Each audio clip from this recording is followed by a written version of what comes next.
Hey guys, James here, TCGU University, coming back at you with another deck profile.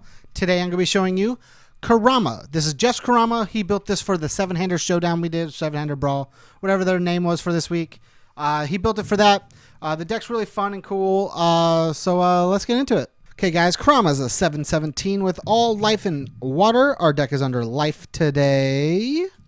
He has two abilities, are twice per turn after you block with a reversal attack that you could normally play. You may attempt to play that reversal attack after, oh man, sorry, I want to make sure I get these words right for you guys.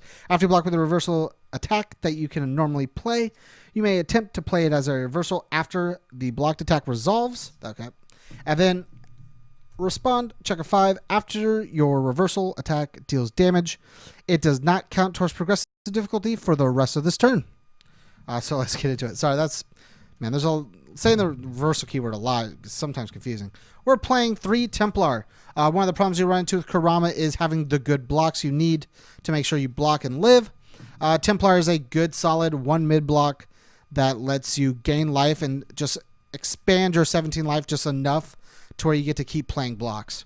It is a 3/5 on regular basis, but you won't ever do it. So it's a 1 mid for 5 with not breaker 1. This is an old copy. It's without breaker 1.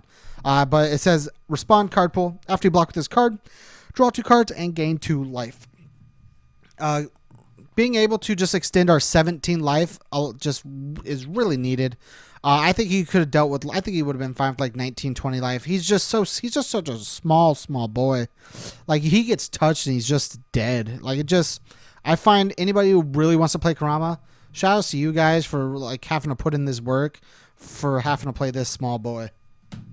On to the other actions. We're playing 3 Revoke. Revoke lets you build easy. Being a 7-hander, you get to build a lot on turn 1, and Revoke just says extend that even further. It has 2 abilities, which is the first format like I was talking about. Your foundations get -1 difficulty for the rest of this combat phase. During the end phase, you add this card to your staging area face down. So basically, it doesn't count itself when you're building foundations, and then comes into the staging area face down as well. So you build like an extra 1. Then the other ability, which is also very strong, with it being a 0/5 with no block, is R. After your opponent plays an enhance ability, cancel its effects, and then you remove this card. Any enhance ability on their character, on an asset, on an attack, on a foundation, on another action, cancel it. This is one of my favorite cards in the entire game, not because of my favorite characters on it, but just in general. It's just such a strong card that just such a good thing. Like counterspell is good in Magic for a reason. Like this is good in our game for the same reason. Just being able to say no to 1 enhance ability is just super good. On to the attacks. We're playing 4 of his ultra rare, Rose Whiplash. It's a reversal weapon combo the reversal, which our entire deck is. It's a 5 low for 5.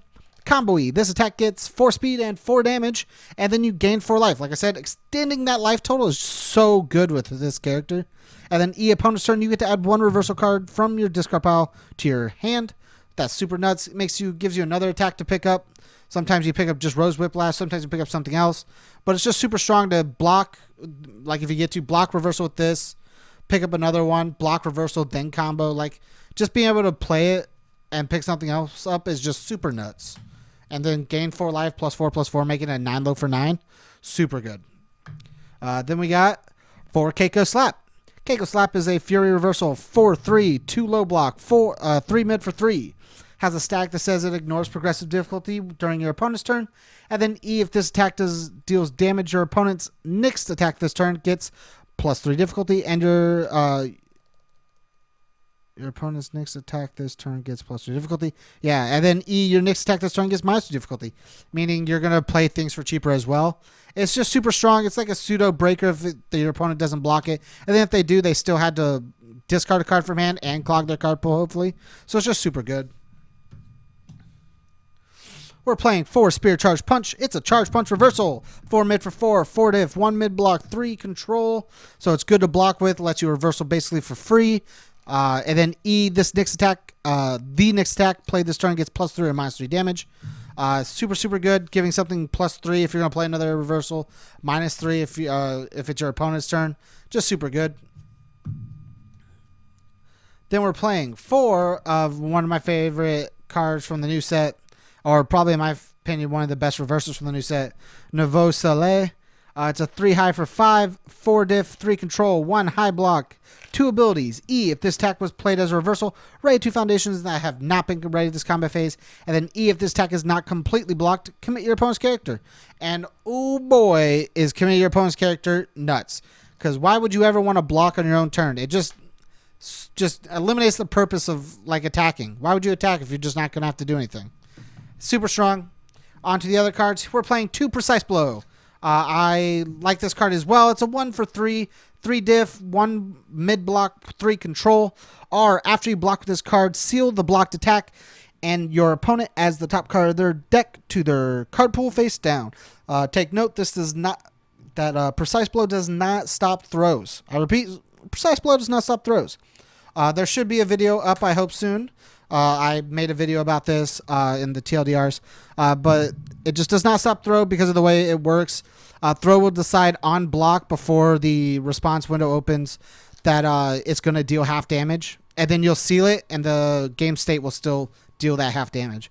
Combo E, change this attack zone to high or low, and then it gets 3 damage, making it a 1 for 6. Just as a reversal, it's just super strong. Just being able to block, seal something like Dark Cherry Toe, Reduction, stuff that are really good in the meta right now, just opens up a bunch of windows if you're able to play Precise Blow and if it matters that much to you. Then 2 Kersplat. It's a 3-4, 1 low block, 4 diff with a 3 control, 3 high for 4, sorry. Then if it's also a reversal, it's a reversal weapon. E, if this attack does damage, you gain 2 life. You gain 2 vitality. Extending that life total, like I said, is super strong with this character. Being 17 makes it to where getting touched is not fun. And then E, commit 1 foundation. The next card you play this turn ignores progressive difficulty. This works both on offense and defense. So you get to do cool attack strings on your turn and cool block strings on your turn. Especially with the way you play reversals and make them negate, ignore progressive difficulty. It's just super strong. On the foundations, we're playing 2 Humphrey Spiders. Humphrey Spider says, after you play an attack, you can flip it into your stationary face down to flip one of your opponent's cards face down, so you get rid of one of your opponent's problem cards that you don't want to have to deal with, and add a card to your stationary face down, making things easier for you to pass, as well as getting rid of a problem card on your opponent's side. And then the other ability is E, or R, flip. After a death or life attack deals damage, gain, or your death or life attack deals damage, gain 2 vitality, or your opponent loses 2 vitality. You either get to burn your opponent for 2 or gain 2 more life. Again, extending our life total is super strong, especially when we only have 17 of it. Then we're playing 2 of my favorite cards from this set, A Son's Love. It's a 3-5 with no block, but first form, commit, draw 1 card. Your opponent may add the top card of their deck to their momentum. If they do, you get to draw 1 more. This just basically expands hand sizes by 1. Being an 8-hander with Kurama is just nuts. Being an 8-hander with any 7-hander is just nuts. Then E, remove this tech, loses safe, playable while committed. Just super strong. We play all reversals, so making things lose safe is really good for us. And then drawing cards is just nuts in any character. On to our other things. We play a bunch of blocks. So Caicos Aid. Caicos Aid says R, flip. After you block an attack, your opponent's Nyx attack this turn gets +2 difficulty. It's basically a pseudo breaker 2. Sometimes we're not going to play all reversals during our opponent's turn, and just getting the breaker is just super good. 2 Ominous Prophecy. Ominous Prophecy says R, after the combat phase begins, name a keyword. Attack cards lose the named keyword for the rest of the turn. Doesn't say they can't gain it. They just lose it when they come in. So you'll play your stun attack and a loose stun. It just prevents your opponent from just stunning you out. Prevents your opponent from, if you're playing against a gauge deck, gaging. If you're expecting your opponent to play like a Dark Cherry Toe, it'll lose the multiple 2, and you don't have to worry about that. And then E, flip, add one asset from its owner's staging to their momentum. This either gets rid of problem assets on our opponent's field or helps us boost stuff on our turn. But we don't play assets, so it doesn't matter. We're mainly playing it for the first ability to be able to turn off certain things for certain characters. This also gets rid of things for like combo decks. Well, I'll get rid of X card that you combo with. If you combo with all weapons, I'll take weapon off of all your all your cards, and then now you don't have weapon to combo with, and it just makes your day rough. Then we're playing 1 Passing the Torch. Passing the Torch is a very strong card from the demo decks, from the My Hero demo decks. It's a 2/5 with a 3 mid block. Enhance, commit, either draw one card, or if you have no cards in hand, draw 2 cards. Man, I don't like the wording of that card. I've never noticed that before. I'll have to talk about that in a video or something. So either you get to draw one card or draw two if you have no cards. Super strong card. Like I said, drawing cards at any point in the game is just super strong. One Bakery Poster Girl. Destroy, reduce this attack speed to 0, making sure we can block and get our chance to reversal. But it is only playable if our opponent has played more than 3 enhance abilities. This combat phase, that's like in the entire turn. If your opponent has played more than 3 enhance abilities during an entire turn, you just reduce an attack speed to 0 and it's playable while committed. It's a 2/5 with a 2 low block. It's a super strong card and people need to watch out for this. Then we're playing our reversals, so to the Yoko Spirit. It's a commit, your reversal attack gets 3 speed. If it is completely blocked, it still deals 1, meaning we still get that momentum, and we still get to do Kurama's thing of just making it ignore progressive difficulty. So that's really good. It's a 2/5 with a 3 mid block. Just an okay card. We're trying to gain a bunch of life to make sure our life total stays up. So 1 Patron Stance is very good. It's a promo. It's a 2/5 with a 2 low block.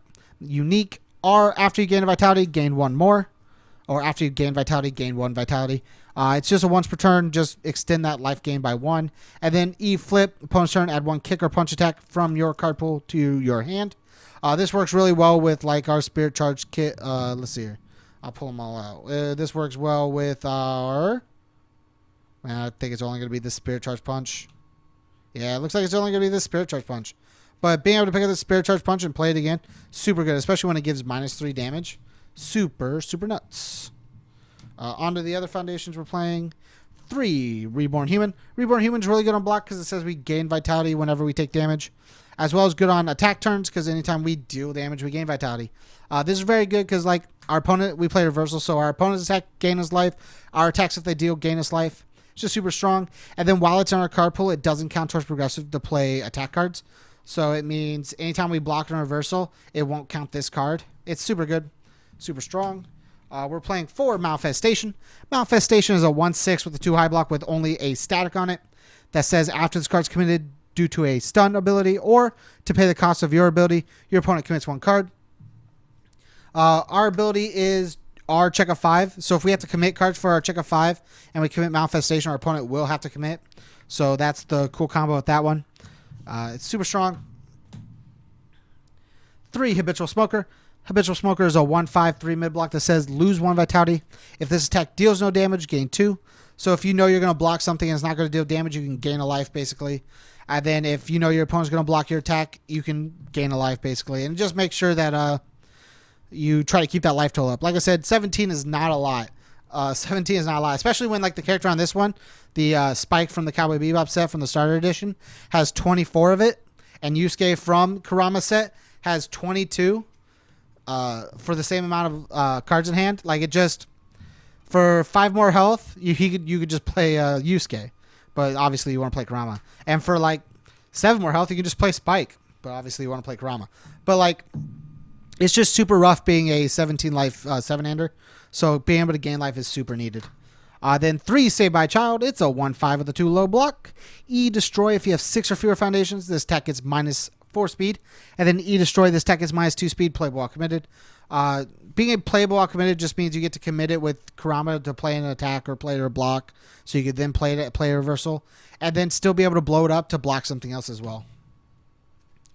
2, Demon Hide. Our flip, after an attack is played, it loses gauge and cannot gain keywords. This works really well against things like Coffee Samba. It stops our opponent from giving Coffee Samba stun and multiple. It stops things from like Tornaloose getting throw. It used to stop things like High Seas Adventure, if you remember, the guys remember that card. It was just a 3 diff that said give this attack flash. You used to just be able to respond if you knew your opponent was going to do it and just make sure they weren't able to. It's just super strong to make sure you limit your opponent on what they're doing. Then we're playing 1, Protecting the Protector. 1/5, 2 low block. R, discard Mentum after your opponent plays an ability that commits, destroys, flips, removes, or seals one of your cards. Cancel its effects. It's a super strong card, but it requires momentum to do it. And then 4, Winter Rose. It's a 0/6, 2 low block. Static, it cannot be flipped due to your opponent's effects. And then R, after 1 or more of your foundations is flipped due to your opponent's effect. Gain 1 vitality, playable while committed. Kind of just deters your opponent from flipping your foundations. as well as if they do, you get to gain life. And like I said, extending that 17 health is a very, very good thing to be doing. Thanks again for checking out the profile, guys. If you want to support us, go to patreon.com/TCGU University. Make sure to show Jeff some love down below for his Kurama deck. Let him know what you guys think. I'm sure he'd appreciate it. Make sure to go out to the YouTube, like, comment, share, subscribe, all that cool stuff. Check us out on Facebook. We're doing a bunch of streaming now, trying to make sure we we're streaming the podcast live now. We're streaming matches. We're trying to do a bunch of cool things with live streaming. We'd really like you guys to support. And as always, guys, stay learned.